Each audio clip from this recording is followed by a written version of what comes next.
여러분들 안녕하십니까. 조철이 통통통. 자, 이번 시간의 주요 테마는요. 아마 올해 2022년 리츠 시장이 주목되고 새로운 리츠 시장에 지금 상장하는 기업들이 상반기, 하반기에 한 4곳 이상이 지금 생겨나고 있습니다. 여러분들 이제 투자를 갖다 국내가 아니라 해외로 요즘 이제 해외를 투자하는 투자자들, 투자 기업들이 많이 있어서 그 사례 종합적으로 한번 좀 포인트 정리하겠습니다. 자, 2022년 리츠 2조 규모 상장을 예상했습니다. 자, 올해 이제 제가 항상 방송에서 말씀드리지만 여러분들 물가 상승 올라가고 있죠. 그 다음에 우리나라의 고정금리 0.25가 이제 올라간 상태, 앞으로 두 번 더 올라가면 어떠죠? 계속 지금 진행해 줍니다. 물론 미국의 연준이 2년 전에 시사한 것처럼 미국 같은 경우도 전 세계 이제 인플레이션이 가장 커졌어요. 참고로 여러분들이 아마 70년대, 80년대 이후에 우리가 이제 전문가들 얘기하면 40년 만에 인플레이션이, 근데 여기는 또 이제 요인한 게 뭐 소비자 물가 지수가 뭐 7% 이상으로 올라가 버렸어요. 저도 이제 미국이라도 관련된 전문가 방송들을 많이 지금 모니터링 하는데, 그러다 보니까 물가가 올라가고 또 원재료 가격이 급등하다 보니까 여러분들 앞으로 금리 인상, 물가 상승 계속 이런 어떻게 인플레이션 상황에서 지금 어떻게 할 수 없지만은 자, 여러분들 정보 참고하시기 바랍니다. 그러면 물가가 상승하면 당연히 또 임대료도 올라가겠죠. 심지어는 리츠에 관련돼서 이제 배당 수익률, 사실 투자에서 수익률이 상당히 중요하잖아요. 그래서 이제 리츠에 관심이 많고, 그 다음에 여기에 대해서 이제 많은 유통기업 관련 투자, 뱅커 이런 기업들이 계속 좀 투자하고 있습니다. 그러면 이제 인플레이션이 올라간다, 금리가 계속 상승한다면요. 그런데 한번 이런 얘기 하겠습니다. 인플레이션의 해지 매력을 보유한 리츠입니다. 말하자면 리츠는요, REITs. 우리나라도 이제 서울에 리츠협회가 있어요. 그래갖고 이 뭐 리츠협회 생긴 지도 꽤 됐으니까 부동산 투자 신탁에 투자자들의 관심이 많아진다고 여러분들 이해하시면 되겠습니다. 최근에 이제 리츠의 배당 수익률은 5% 이상. 어떻게 보면은 일반적으로 뭐 금리 또 우리가 돈을 갖다가 맡겼을 때 그거보다, 그리고 어느 분이 물어봐서 저도 이제 물류센터 부동산을 한 15년, 20년 했기 때문에 초창기에는 뭐 2010년 전에 물류센터 부동산 투자하면 8%, 10%가 있었다. 그 2015년 전후에 갖고 뭐 한 6에서 8%다. 최근은 5% 전후다. 5%도 안 된다. 그거는 이제 어떤 머니 게임이기 때문에 해외 투자자들의 투자 금액이 많이 갖고 장기 비전을 본 기업들 같은 수익률을 갖다 안정적으로 가져가겠죠. 근데 단기로 고수익을 올릴 수 있는 시대는 점차 사라지고 있죠. 왜냐? 다양한 투자가들이 또 국내가 아니라 해외에서 서로 크로스해 갖고 국내가 해외로 나가고 해외가 또 국내 들어와서 장기 투자를 했기 때문에 이 투자 수익률 케이스 바이 케이스로 많이 변화하고 있습니다. 그럼 이제 최근에 이제 부동산 중에 과거에 드시면 오피스 건물 또 여기보다는 물류센터, 호텔 쪽, 해외 부동산 쪽으로 진출하는 게 주요 포인트입니다. 그럼 이제 올해 안에 4곳이 이제 리츠가 규모 약 2조 규모가 상장합니다. 그 4가지 한번 기업 얘기했습니다. 자, 첫 번째 더원 리츠입니다. 자, 여의도 하나금융투자빌딩 기초자산이고요. 자산 규모 5,100억 원 정도. 그 다음에 AMC는 코남코 자산신탁. 아마 올해 3월 정도에 지금 상장한다고 합니다. 자, 두 번째입니다. 마스턴 프리미어 리츠. 파리의 오피스 빌딩과 아메존 물류센터 그 2곳 해갖고 저 자산 규모 5천억 원 정도 자산. 그 다음에 마스턴 자산운용이 AMC 역할을 맡고 있습니다. 자, 상장 시기는 4월에서 5월 정도 예상하고 있습니다. 자, 세 번째입니다. KTB 물류 리츠입니다. 뭐 지금 물류 사업도 그렇고 지금 인구 9,800만 명 이상 되는 아세안의 지금 주요 거점이죠. 베트남 등 해외 물류센터 중점적으로 진행하고요. 자산 규모는 현 상황에서 미정입니다. 자, AMC는 KTB 자산운용 올 하반기 예정하고 있습니다. 자, 네 번째입니다. 인마크 리츠. 스페인 ING 은행 오피스 포함해서요. 한 3천억 원 정도 자산 규모의 AMC는 인마크 자산운용이 하고 있습니다. 상장 시기 똑같이 이제 하반기입니다. 그래도 지금 리츠에 대해서는 이제 다양한 기업들, 리츠에 대해서 이제 투자한 기업들이 많기 때문에 그 중에서 올해 작년에도 제가 방송 중에 메시지를 전달했지만은 리츠가 그만큼 주목된다는 거는 여러분 한번 좀 관심을 가지면 좋을 것 같습니다. 그래서 이제 그 중에서 이제 해외 투자 사례 한번 보겠습니다. 우선 한국토지신탁입니다. 뭐 토지신탁은 이제 워낙 땅도 많지만은 풍부한 개발 사업 경험, 그다음에 딜에 대한 소싱 영향을 갖고 있어서 고수익을 갖다 달성할 계획을 지금 갖고 있는데 한국토지신탁이요. 과학기술인 공제가 출자하고 있는 개발 사업이 있습니다. 그래서 블라인드 펀드의 위탁 운영사로 최종 선정됐습니다. 최근에. 그래서 여러분들 이제 블라인드 펀드는요. 국내 신규 부동산 개발 사업 및 밸류에이드 유형의 실물 부동산에 투자하는 펀드를 갖다가 우리는 블라인드 펀드라고 지금 명칭을 하고 있으니까요. 여러분들 한번 참고하시기 바랍니다. 그래서 이제 총 출자 규모가 한 1,000억 원 정도 되는데 그중에 과학기술 공제가 한 500억 원, 또 한국토지신탁이 금융기관하고 콜라보해갖고 한 500억 원을 출자할 예정이라고 합니다. 그래서 이제 부동산 투자 회사는 여러분들 이제 리츠를 활용해갖고 펀드를 운영해서 한 8년 동안에 보통 수익률 12% 이상 목표로 한다고 하니까 여러분들 한번 좀 참고하시기 바랍니다. 보통 이제 우리가 기업도 그렇고 투자를 하면요 가장 중요한 게 있지 않습니까? 수익성, 안정성, 성장성 이게 다 맞아야 되는데 리츠 같은 경우는 성장성보다도 중요한 건 수익을 얼마 가져오고 어느 정도 기간 내에 안정성을 가진 그걸 높이냐 이것이 참 중요한 포인트가 될 것 같습니다.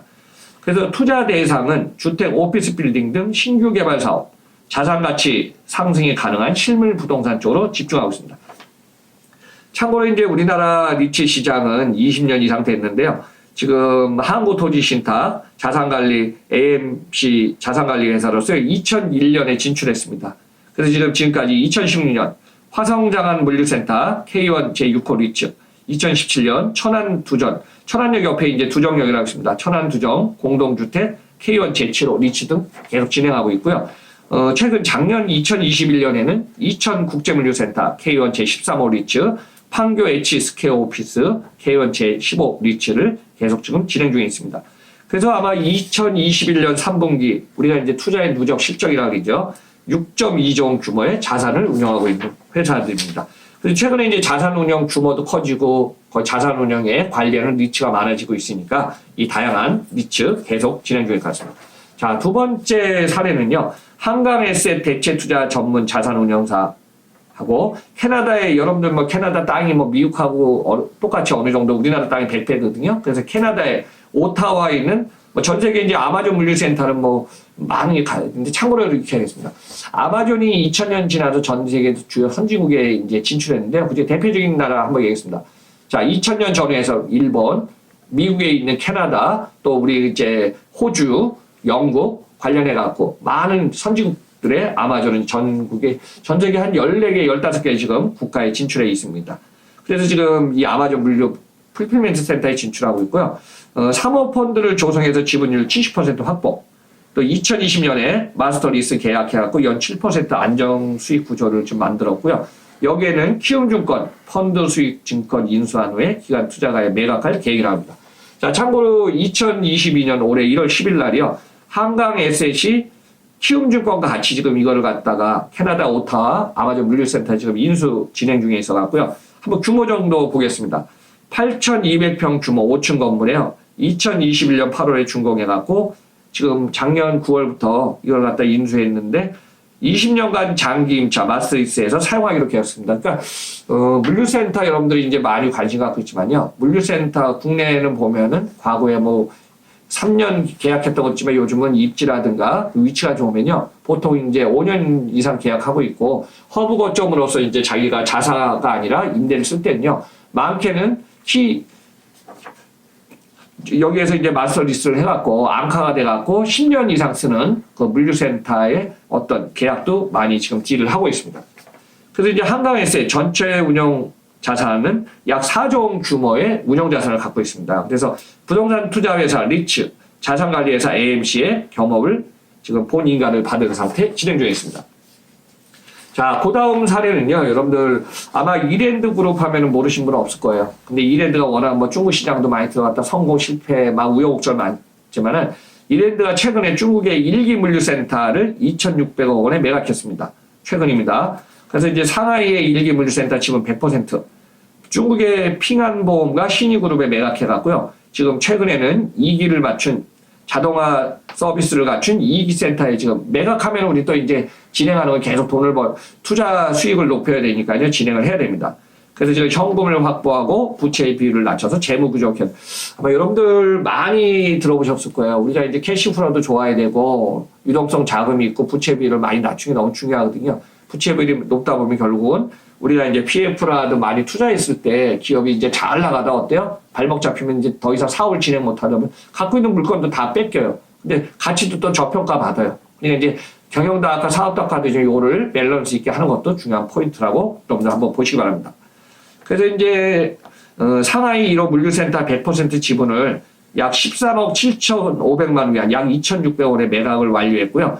여기에는 이제 재무적 투자자 FI, 파이낸시 인베스트먼트, 핑안보험이 지분 90%, 전략적인 투자가 SI, 신유그룹이 10% 지분을 가져가는 구조로 지금 진행 중에 있습니다. 그래서 신유그룹은 참고로 중국의 종합부동산 개발 및 물류운영 회사입니다. 그래서 여러분들 이제 1기 물류센터 한번 규모 보면요. 토지 면적 22만 해배, 연면적은 43만 해배. 뭐 43만이니까 한 13만 평 좀 더 되네요. 그래서 이제 물류동 3개, 관리동 1개, 2021년에 완공한 것을 매각하고 2기 물류센터를 지금 진행 중에 있습니다. 그 2기는 2019년부터 진행해갖고 연면적 44만 해배, 자동화 시설 구비로 1기에 4배 정도 3억 3천만 장 연간 물동량을 처리 가능한 큰 대형 규모를 진행 중에 있어갖고요. 아마 올해 안에 8월에 준공해서 10월부터 가동을 예정한다고 하고 있습니다. 자, 다음에 이제 마지막 사례입니다. 2개 한 번 더 갖고 왔습니다. 자, 베스타 자산운용이요. 여러분들 뭐 동구권에 보면 폴란드 물류센터를 1,350억 원에 인수했습니다. 자, 유럽의 몸이 이제 국경 간에 연결이 돼 있다 보니까 유럽의 자동차 부품 주요 허브 거점입니다. 그래서 폴란드 북부의 실레시아에 위치한 거를 갖다가 이제 이 물류센터를 지금 자산운용이 인수했습니다. 자, 베스타 자산운용이 영국의 자산운용사. 아마 국내에서는 이제 세빌스가 광화문에 있지만은 세빌스가 한 170년 정도 이상 되는 회사예요. 영국의 세빌스니까요. 그래서 영국의 자산운용사인 세빌스 자산운용과 협력해갖고요. 1억 100만 유로, 약 1,350억 원에 인수를 했습니다. 그래서 5개 건물로 구성돼갖고요.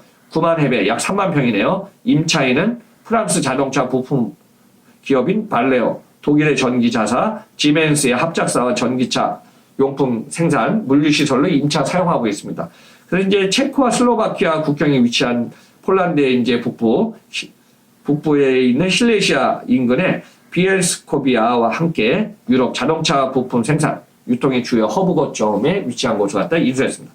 자, 마지막에는 이제 우리가 가까운 일본에도 투자해서 투자 수익을 올린 회사입니다. 하나 대체 투자회사가요, 일본의 물류센터, 일본에 보면 이제, 일본에는 도쿄 요코하마 항이 있는데요. 도쿄항 근처에 있는 오이다 물류센터, 뭐 저도 일본 30년 생활했죠. 거기 물류센터들 많습니다. 그래서 오이다 물류센터를 2019년에 1,300억 원에 인수해서 작년에 1,700억 원이니까 400억 원을 매각하면서 차익을 갖다 발생한 사례입니다. 그 이제 도쿄 안에 14,800평 지상 10층 건물을 그 매각을 했고 내부 수익률 약 20%. 펀드 주요 출자자 하나캐피탈, SBI 저축은행입니다. 제가 이제 리츠를 설명하면서 다양한 사례를 한 5개 갖고 온 이유는 뭐냐면요. 여러분들이 우리나라가 이제 국내 시장에서 저렇게 정리하겠습니다.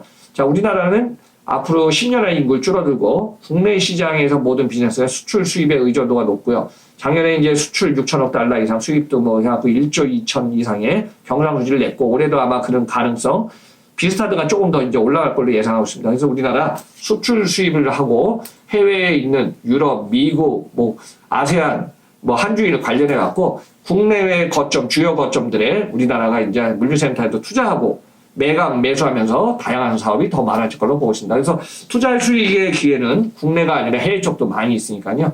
여러분들 한번 참고하시기 바랍니다. 불과 10년 전만 해도 저 싱가포르라든가 캐나다의 연기금이라든가 미국이라든가 해외 홍콩이라든가 또 해외 이제 뭐 투자자들이 한국의 물류센터 쪽에 많이 투자했었습니다. 근데 지금 상황은 국내 기업들이 최근에 2015년 이후 2020년 전후에서 해외로 투자하는 사례 계속 늘어나고 있으니까요. 다양한 정보 한번 좀 참고하시기 바랍니다. 자, 오늘 방송은 리츠에 관련된 내용, 올해 상장, 4곳 상장하면서 해외 투자 사례 한번 좀 종합적으로 정리했습니다. 자, 여러분들과 같이 조철박사 통통통은 계속 앞서가는 새로운 얘기를 진행합니다. 자, 여러분들 그러면 다음 방송에서 뵙겠습니다. 감사합니다.